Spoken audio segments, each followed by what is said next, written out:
All right, ain't nobody talking while I'm talking, so shut the hell up. Now, when we talk AFC North football, when we're talking divisional football, we talking about the Pittsburgh Steelers taking on the Cincinnati Bengals. There is absolutely no love lost. See, when we play against the Cleveland Browns, there's respect. When we play against the Baltimore Ravens, there's the utmost respect. But when we play against the Cincinnati Bengals, there's no respect whatsoever because we don't like them, they don't like us. Number one, let's talk about the Cincinnati Bengals real quick. We break down their week 5, or I should say the 5 weeks that they have had football in this season. We see a series of different things. Number one, when they played against opening night, or I should say opening day because it was during the afternoon, they played against the Indianapolis Colts. They started slow, they happened to come back and win the game. Then Thursday Night Football, they played against the Baltimore Ravens. They started fast, but they slowed down towards the second half where the Baltimore Ravens were trying to make a comeback. That shows that when they get momentum, they can't hold on to it. Or when they finally, they start games slow and it takes a while for them to get momentum. Or vice versa, it's a seesaw on their doggone team. Week number 3, they lost against the Carolina Panthers. They lost, I believe the score was 31-21. All right, Christian McCaffrey activated the white power while running the doggone ball over 180 yards on the ground. That shows you can run the football against this team. They lost that game. Might I add, Andy Dalton threw a bunch of apple turnovers, I might add as well. Week 4, defense absolutely non-existence. The offense back and forth in a game against the Falcons in which they won, but it had to come down to the final possession. Week 5, they started extremely slow against the Miami Dolphins, and they happened to come back. So there's one thing I can say about this team. They are extremely resilient. So for us, the Pittsburgh Steelers, when we come out the gate, we got to keep our foot on their throat. Number one, their defense. They got some names up front. You got your Geno Atkins of the world. You got your Carlos Dunlaps of the world. I believe Vontaze Burfict should be coming back from suspension up until this game, I believe as well. However, in their secondary, they don't got no names out there who could cover our guys. I don't see anybody who could guard Juju Smith-Schuster. I don't see anybody who could guard Jesse James, Vance McDonald. I don't see anybody who can damn sure guard Antonio Brown. If you got Dre Kirkpatrick over there, every single time they line up against each other, I expect you to expose that man because he does not deserve to have dreadlocks on his head because he doesn't know how to activate his dreadlock powers. We need to take advantage of that bum over there on the island. Number 2, all right, when we talk about running the football, we ran the football very effectively last week against the Atlanta Falcons. All right, James Conner over 120 yards on the ground. We can replicate that this week because you can run the football against this Cincinnati Bengals team. Why, you might add? Because you don't say, well, up front, like you said, they got Geno Atkins, they got Carlos Dunlap. Won't those guys be able to stop the run? No, because they over pursue. When you run the play action fake, they come hard. All right, so if we're running those counters and you shift the blocks going towards the right, we can get that gaping hole in the C gap, in the B gap, and we will be able to run the football effectively against this team. Number 2, we should be able to throw the football no problem. Big Ben has never had issues throwing the football against the Cincinnati Bengals. I do not expect him to start having issues now. Up front, we can protect our quarterback. Cincinnati will not be able to touch Ben.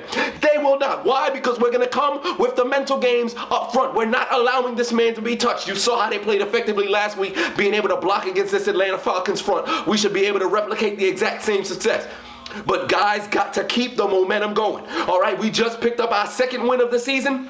This is not a time to slow down.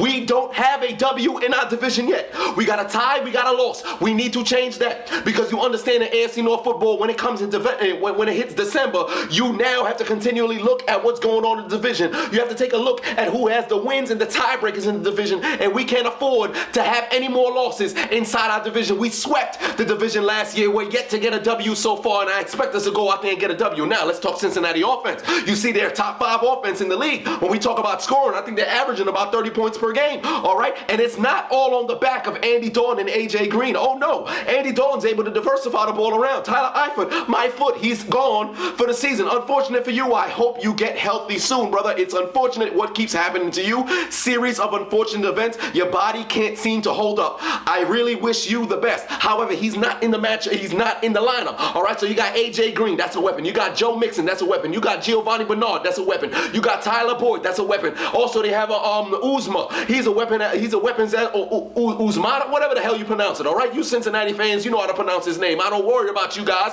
because I'm a goddamn Steelers fan now. But when we talk about their offense, they're high-powered. They can diversify the ball around, or I should say, Dalton can diversify the ball around. But you see, when he has pressure coming against him, he'll turn the football over. Also, they won't be able to block as often for him if we got that pass rush kicking like it was last week. When we bring the blitz, I have no confidence they'll be able to block our guys. All right? So we have to get Dalton on the floor. We're not playing in Heinz Field. We don't got that terrible towels waving all day. Now, granted, the Steeler Nation is able to travel very well around the nation. All right? But when we're going down to the Houday location, you can expect to see a ton of zoo animals out there because the Bengals fans are going to be very loud. They're going to be raunchy. There's going to be a ruckus out there. All right? But we got to be able to play effective football when we go out there. All right? Number one, take care of the football. We cannot turn over the football. Number two, Big Ben, you have to be on point with AB. You said last week, well, we got the Wi-Fi connection. It's lit. AB said that. Well, guess what? I'm going to need some Ethernet cord action this time. I don't expect to see any incompletions, no drops, no badly timed balls, none of that. AB, you got to get into the end zone. But Juju Smith, I need you to lay the wood like you did last year. Perfect. Sleep at the end of our last game against Cincinnati. I'm going to need that to happen again this week. I ain't talking about targeting, go out there and make no dirty hits, but we got to lay some people out. We got to let Cincinnati know, hey, you may have the division lead right now, but don't get ahead of yourself. There's still back-to-back divisional champions in Pittsburgh over here. You going to respect us like you should have been respecting us. But, of course, there's no respect here between both teams. Nonetheless, take care of the football, throw the football effectively, and also on defense, get to Andy Dalton because once you get to Andy Dalton, this game is over. And might I add, Cincinnati has not been able to run the football very well this season. We cannot allow them to start that against us. All right? Like I said, so far, this entire doggone season, we've done well against the run. At this point last year, against the run, we were one of the worst teams in the league. Now, we've shown that we can probably stop the run so far this season. However, when it comes against the pass, we have been struggling, but this past week, we did phenomenal. Against this high-powered Atlanta offense, we got to keep that train rolling. Whether it's Joe Hayden, who got to follow around A.J. Green, you've been seeing this man your entire doggone career, or I should say A.J.'s entire career, because you were in Cleveland, then you came over to Pittsburgh, you saw A.J. Green twice a season already. So you should know this man in and out, but he is still a top 5 receiver in this league, whether you want to admit it or not. So Joe Hayden, I'm going to need you to shut this man down the same way that you played against Julio Jones last week. Now, everybody else, Artie Burns, you cannot allow yourself to get Burns. Burns. I mean, we're not talking about Monty Burns out here from The Simpsons, but nonetheless, all right? Now, Edmonds, Burnett, if Burnett happens to play.